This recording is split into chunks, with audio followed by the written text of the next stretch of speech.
Hello my friends, and this video is about converting the game from Victoria 2 to Hearts of Iron 4. I have converted this game from EU4 until here, and you can see the video at the top right of the screen. I put a link to the previous video so you can see the conversion from EU4 to Victoria 2 and also 3, and also comparison between these two games. And I also explain why I have chosen Victoria 2 to continue my mega campaign. I was playing as Russia. Here we have Russia, and you can see the state of the world. Let's go through. First of all, Russia. Here I have created a powerhouse, and I conquered some land here and there from the Asian countries, Central Asian countries, and also some land from Ottoman Empire here. Land expansion wasn't a priority for me.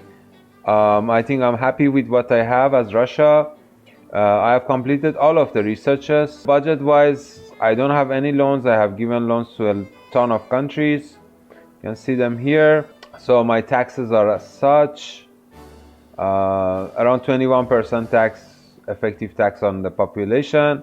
Tariffs are at 11%, and it was like this for the most part. I had increased my military spending for a while until 80% and then decreased it to 50% because I didn't want a lot of soldiers, because I'm not going to expand so much. The social spending is at 44%. I don't want the people to become lazy, though there's a lot of unemployment subsidies here going out, but the working class can support this, so it's okay. Then political wise, I have gotten this far with the political system. Healthcare, of course, until the end, because of I am at the moment trying to increase my population. Good school systems and limited safety regulations. So there are a lot of movements in my country, but in general I have a very decent population that are not willing to create a lot of problems for me. Other countries are normally frequently have to deal with the gangs. Production wise, I'm a powerhouse for production. I'm the first one in the production system in the world in this alternative history, and I have a lot of factories here.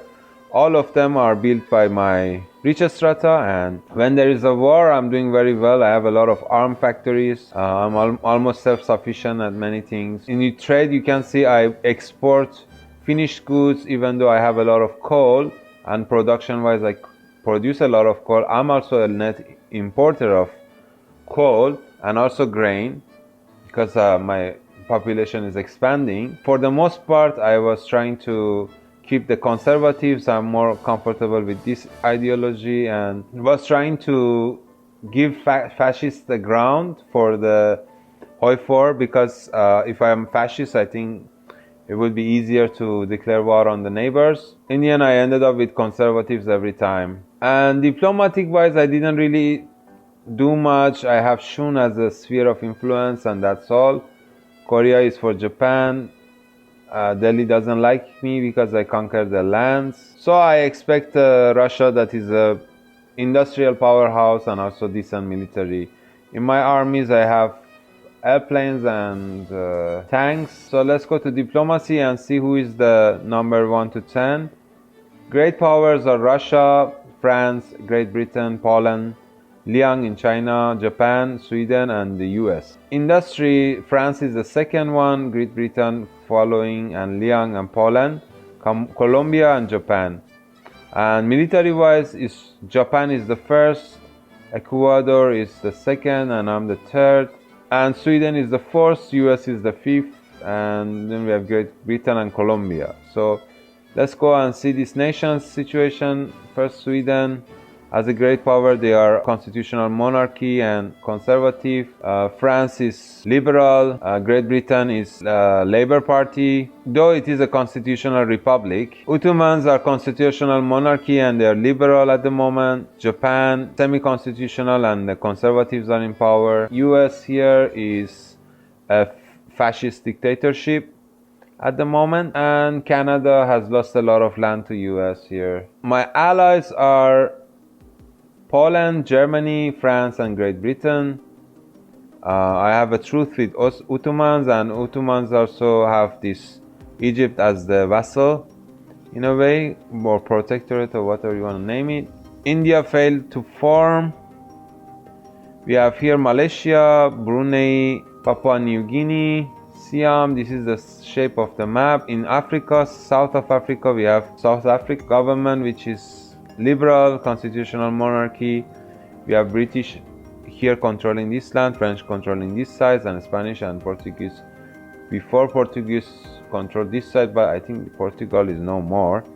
Morocco is here, and I didn't notice where Portugal was wiped out of the map. I just noticed it now. And Peru and Uruguay are these parts of the map. Now let's go and convert it to HOI4 game and see how it's going to turn out. First we have to save it. I'm going to save the game as Russian convert. So you have to get the week 2 to HOI4 is here.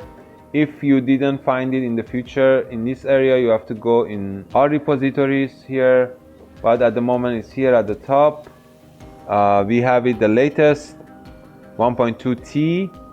I'm going to get the latest and get the 64 zip, extract it, and here you run the converter front end. We don't need to update it. So Victoria 2 install directory, you have to fill this up, choose the save game. We are going to include this mod here, which is our mod that we brought it from EU4, and leave everything here as it is, and then just let's run the converter. So here we have encountered this problem. HOI4 version is 1.15.3, and then the converter can only support until version 1.14. So how to resolve this problem? We're going to go to Hearts of Iron 4, come to properties, and go to betas, and then choose 1.14. So this 1.1410 looks promising. We're going to do this and then update.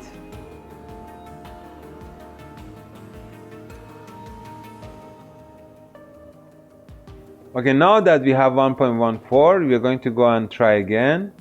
Works perfectly.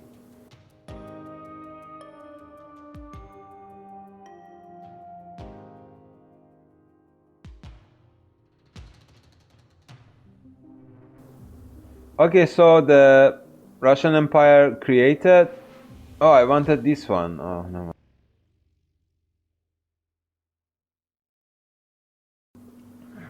So here we're going to go to HOI4, and the playset is already set. We just need to press play. So we're going to choose single player and new game. 1st January 1935 is the date. And here are the countries here. We have Russia as democratic regime. Ruling party is correct, same as there. We have France, same, correct. Everything is the same as Victoria 2. Great Britain, democratic. Poland, democratic. Liang, absolute monarchy. Japan, absolute monarchy. We have Sweden as democratic and USA as fascists. We have Colombia, honorable mentions here, and Germany is fascist. So everything politically seems to be translated perfectly here. We're going to choose Russia. We have king, of course we are constitutional monarchy, and we're going to go and start a game.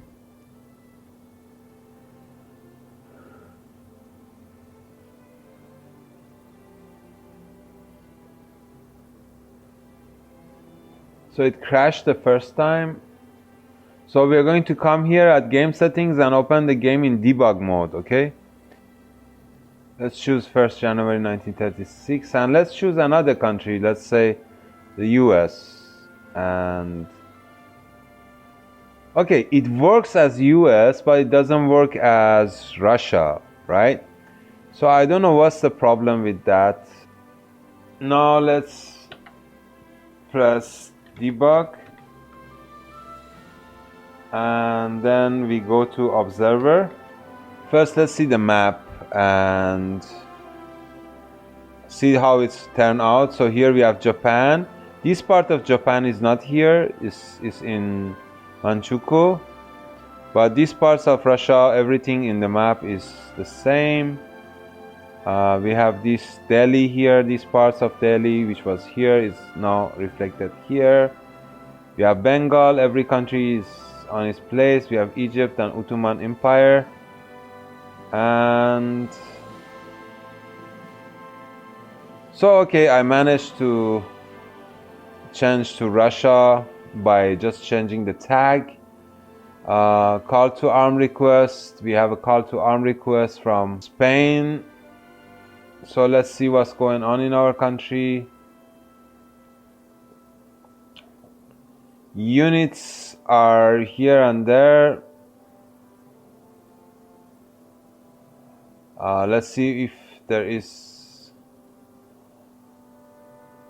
a lot of factories built everywhere in the country. Naval bases here in these regions, they are reflected.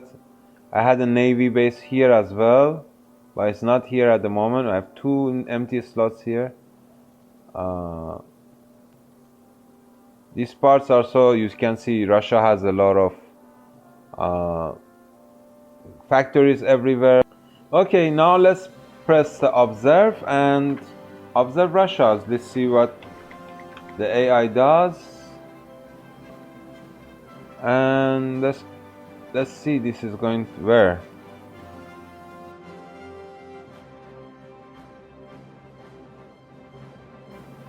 Already we have plans in motion to conquer Lithuania.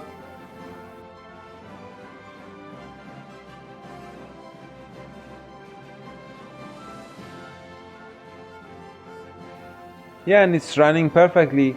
I hope you learned a thing or two. Thanks for watching, and please subscribe to my channel for more content like this. Until the next one.